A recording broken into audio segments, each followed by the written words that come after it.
Hello students, how are you? Сәлеметсіздер ме оқушылар, қалдарың қалай? Бүгін біз сіздермен 3-ші сыныпқа арналған People's Book кітабының 64-65 беттеріндегі тапсырмаларды орындайтын боламыз.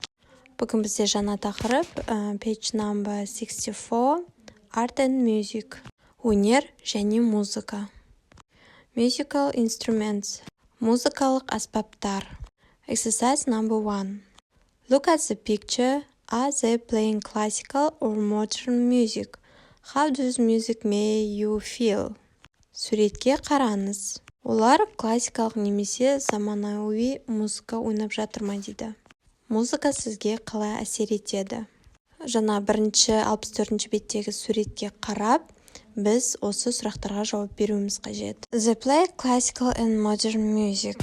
I like classical music. Music can take me on an exciting adventure and affect my mood. Олар классикалық және заманауи музыкаларды ойнайды. Маған классикалық музыка ұнайды. Музыка мені қызықты шытырман оқиғаға апарып, көңіл күйіме әсер етуі мүмкін. Exercise number 2. Listen, point and repeat.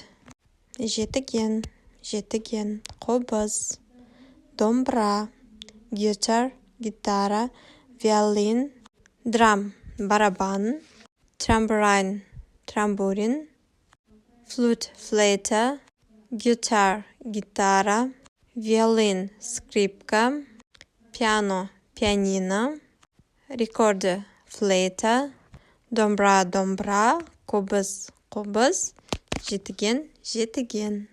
Енді біз төмендегі тапсырма бойынша музыкалық аспаптар қай аспап түріне жатады, соны жазып шығуымыз қажет. Percussion, соқпалы аспап. Woodwind, үрмелі ағаш аспабы. String or keyboard, шекті немесе пернетақталы аспаптар. Төменгі жағында мысал келтірілген The drum is a percussion instrument. Барабан, соқпалы аспап. Енді басқа аспаптарды да жазып шығамыз. Бірінші сөйлем айтылған The drum is a percussion instrument. Барабан үрмелі аспап. Екінші Recorder is a woodwind instrument. Флейта үрмелі ағаш аспабы. Үшінші қобыз is a string instrument. Қобыз шекті аспап. Төртінші Piano is a keyboard instrument. Фортепиано пернетақталы аспап. Бесінші Guitar is a string instrument. Гитара шекті аспап. The violin is a string instrument. Скрипка шекті аспап. The жетіген is a string instrument. Жетіген шекті аспап.